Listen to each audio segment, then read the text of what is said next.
Hey, it's your buddy Peace and Harmony with you here today. We're focusing in on a viewer comment and question we got in, and that is how to handle co-parenting with a narcissist female.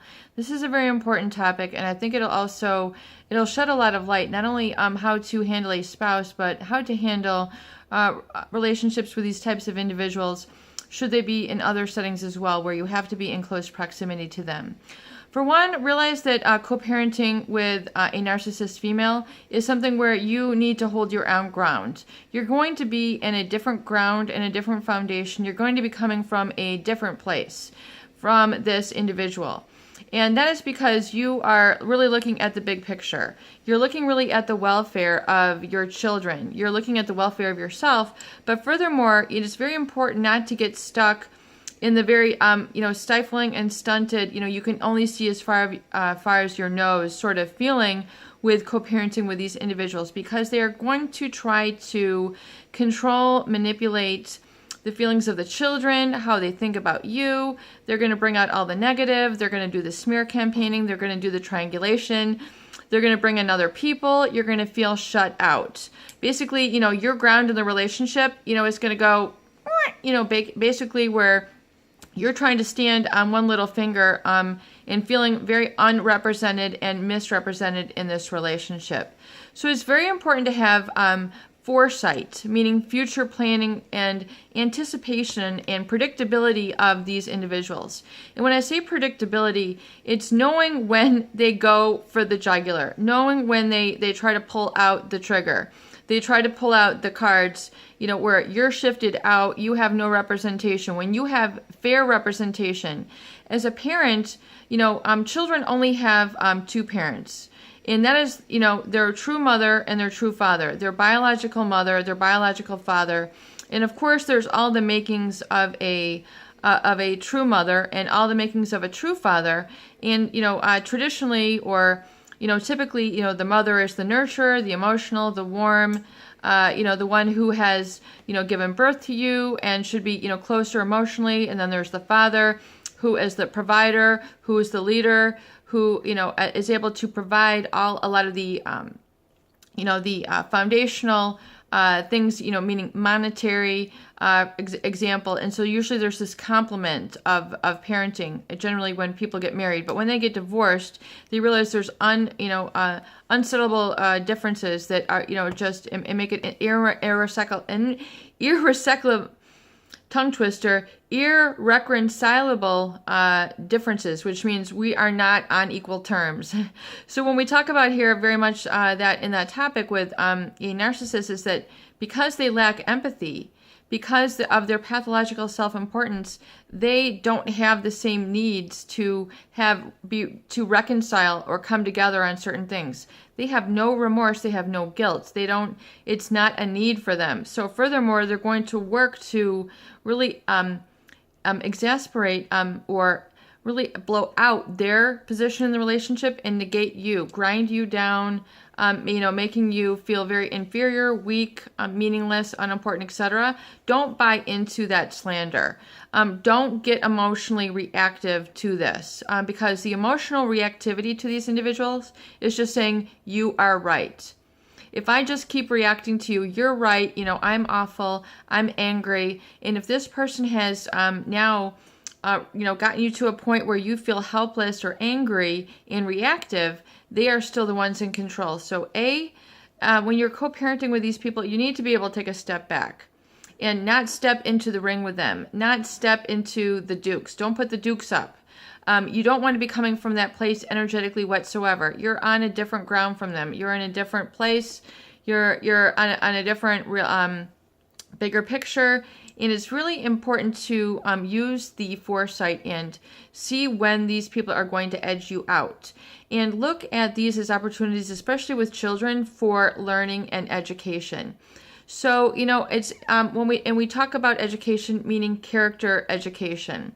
If they are trying to slander you, talk bad about you, you didn't do this, you didn't do that, don't buy into the slander. Don't buy into it. Don't let it get you. Don't let it get your goat. Those sort of things.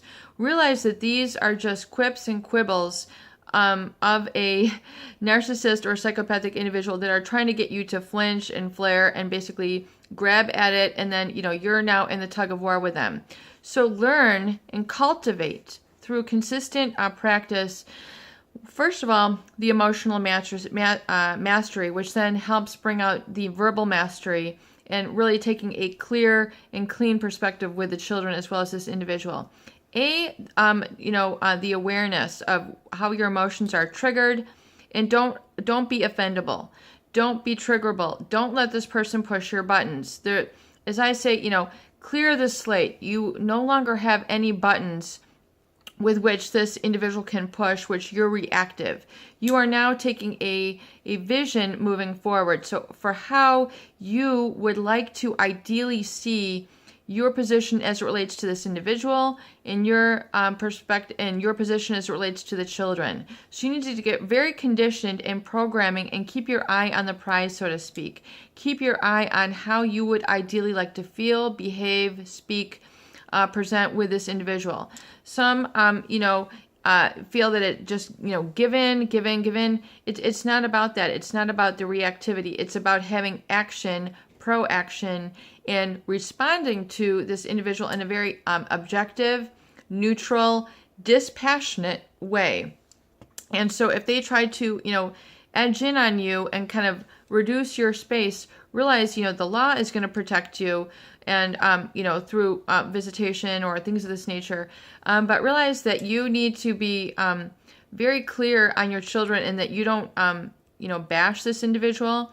You don't, judge this individual, and you don't ask about this individual. What is your mom? The other co-parent. Try to keep your perspective very clear and very defined about who you are and how you then create new and positive experiences for your children that help to educate them, and really sort of examine, how you get them, or encourage them to think for themselves, experience for themselves, and really begin to, as you do this through time, work on especially opportunities for learning when it comes to control. And so be very objective, and very matter of fact, almost like character education. You can even look at, enrolling your kids in some books or some little course studies on character education. Book groups where it describes, people who have abused power or tried to control others. Where you educate them on, story analysis or literary figures or plays or music. Other things that you wish to share with them, taking them to the zoo and talking about, how different animals will prey on others, where others, have different hierarchy or different places in the animal kingdom.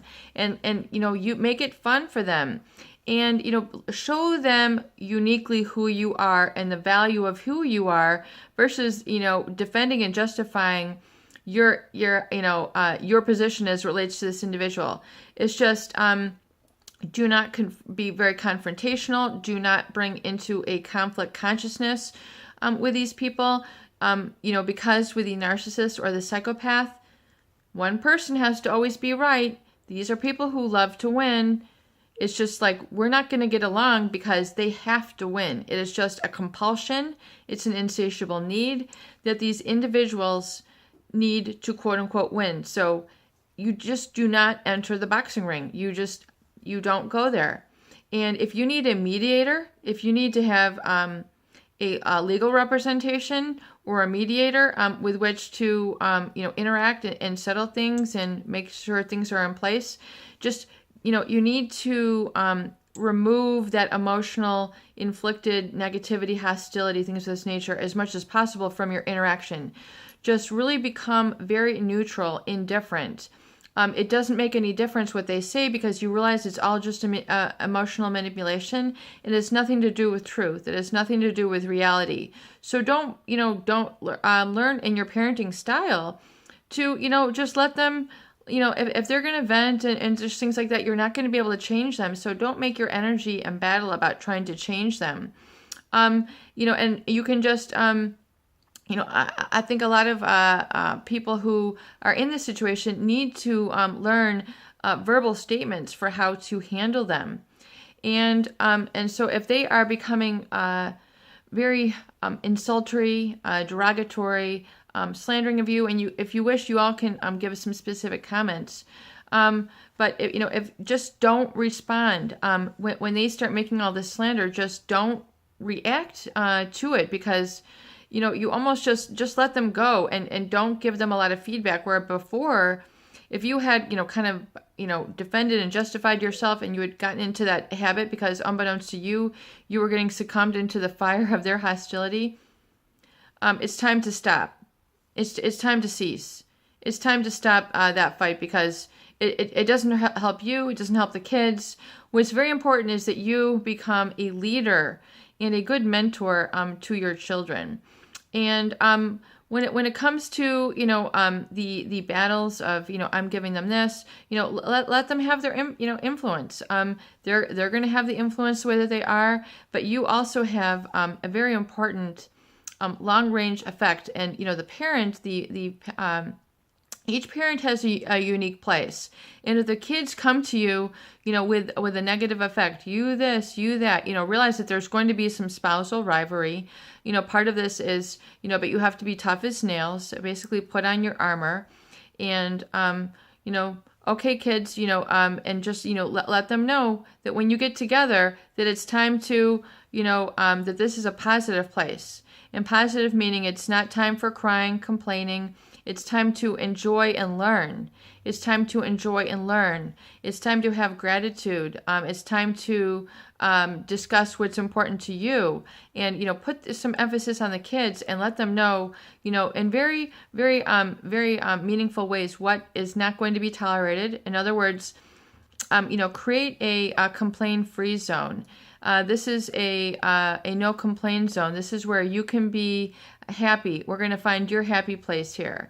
This is very important. This is going to be your place here, where they have their own interests, and take them out. Just like we discussed on the recovery journal, almost like a recovery date for the kids, where they can then explore and add to their personal development. And it's not just caught up in negativity. So, find what experiences are going to be meaningful and enriching to them, and then plug those special things into the date. And so, like I say, your recovery journal, write down, 10 things that if you weren't hindered, you can ask them these open-ended questions, which get you to open up, from, within, in other words, if you weren't so limited by this individual, what are 10 things that you would like to be, do, or have? So in other words, you can ask the kids of this question. Okay, kids, if you didn't have to complain about this, what are 20 things that you would like to do? And, you can write it down and say, okay, here's your list of what's important to you. And then give them a pen and say, okay, check off which of these you really believe in about yourself. And begin to engage these kids in a real interactive sort of discussion, where it's almost you're getting them to focus. Where if you didn't have to worry about mom and dad, what would you really like to be when you grow up? If you didn't have to worry about things being in trouble, what would you really like to have? Where would you really like to go? What would you really like to become? What are you really interested in? If you didn't have to worry about this. And if worry wasn't all that you were thinking about, where would you like to, what would you like to do this weekend? What is really interesting to you? What are 10 things that you would really like to do that you never felt you could do? And then get them to open up.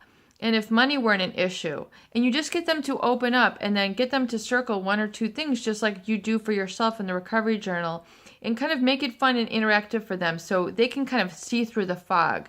Because you can help your kids to see through the fog. And if it's something very basic, like learning to cook for themselves, and always giving them some choices. So feel like when they're with you, they have a lot of choices, and, have, the blue, the red, the purple, or the yellow, which of these do you want? And so that they have a sense of individual empowerment, because that's ideally, if you can give them the gift of that as a parent, and you can help plug them into their own strengths versus getting caught up in the banter, the gossiping, which is not going to be beneficial for them, in their school or in their workplace, get them to get that self-reliance, making choices for themselves, seeing the results and the consequences, and developing that little leader within them. And furthermore, knowing that you back them up. And that is really the appropriate rule or method when it comes to parenting with them. And I would love to have your comments and feedbacks on this subject. I think it's a very important topic. Peace and harmony with you here today. I hope these videos do help. Please share and please subscribe for more great tools, videos, discussion, and support.